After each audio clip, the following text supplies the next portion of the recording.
Assalamualaikum warahmatullahi wabarakatuh. Kabajamuu dhaggeeffattoota keenya istuudiyoo keenya Saawudii Arabiyaa kan isitti argamu irraa qophii seenaa isiniif dabarsinaa qophii kana kan isiniif dhiyeessu ani bareentootii. Egaa wareegamaan keenya digdamii fi afuraffaan arraantan isiniif dhiyeessinu maqaan isaa Abdiisaa Mojoo jedhama. Maqaan dhaloota isaa Abdiisaanii Ahmad jedhama. Jaal Abdiisaan kan dhalate godina Harargee Bahaa aanaa Gola Odaa Googoo bakka Baalcii jedhamutti abbaa isaa Saanii Ahmadii fi haadha isaa Faaxumaa Abdii irraa bara 1973tti dhalate. Abdiisaan maatii horsiisee bulaa irraa dhalatee horii tiksaa guddate. Abdiisaan Mojoo nama sabboonummaa isaa osoon qabsootti hin dabalamin hawaasni naannoo fi waboo hundi ragaa bahuufidha. Abdiisaan osoon qabsootti hin dabalamin dura miseensa gameessa adda bilisummaa Oromoo ture. Yeroo tokko miseensi waboo kan sadarkaa hooggansaa irra jiru kan maqaan isaa Bal'isaa jedhamu miseensota nama lama dhiira tokkoo fi shamarree takka qabatee diinatti galuudhaaf murteessee ture.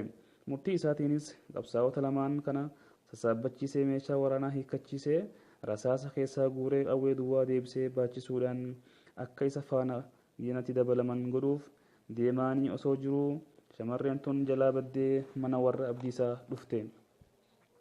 Abdiisaan yeroo kana jaalalaa fi kabaja adda bilisummaa Oromootiif akkasumas qabsoo bilisummaa Oromootiif qaba waan ta'eef shamarree tana fuudhee gara qabsootti deebise. Kana qofaa miti miseensota qabsoo dhiisanii gara hawaasaatti deebi'an hedduu waan danda'uun cinaa dhaabbatee akka qabsootti deebi'an taasisaa ture. Jaal Abdiisaan haala qabsoon barbaaddu hedduus osuma waraanatti hin dabalaminuu bahaa ture. Jaal Abdiisaan hawaasa naannoo fi waboo wal qunnamsiisuudhaan gahee qunnamtummaa isaas bahaa ture. Booda irraa waraanatti akka dabalamuu murteeffatee bara 1989 qabsoo waraanatti dabalame. Erga waraanatti dabalamee leenjii loltummaa fudhateen booda akka wardiyaa yookaan eegduu ajajaa isaa daddafaadha qabaattis hojjete. Kana booda bara 1991 hanga bara 1992 gara ajajaa muraasatti ol guddate. Bara 1992 waraanni chaartara keessaa waan baheef bara 1993 keessa mooraa damee waraanaa kan booketti argamu keessatti akka ajajaa mooraa sanitti hojjete. Bara 1993 dhuma isaa ajajaa muraasa buttaa dambalii tahe. Akkasumatti bara 1994 keessa jaal gaarumsaa wadaa'ii fi jaal kumarraa goolee fa'a waliin tarkaanfii lola saffee irratti fudhataniin injifannoo galmeessanii turan. Bara 1995 keessa naannoo bookee diidam araddaa araaraa bakka jedhamutti lola ganama sa'aatii 6 hanga waaree booda sa'aatii 3tti deeme irratti jaal Abdiisaan madaa'e.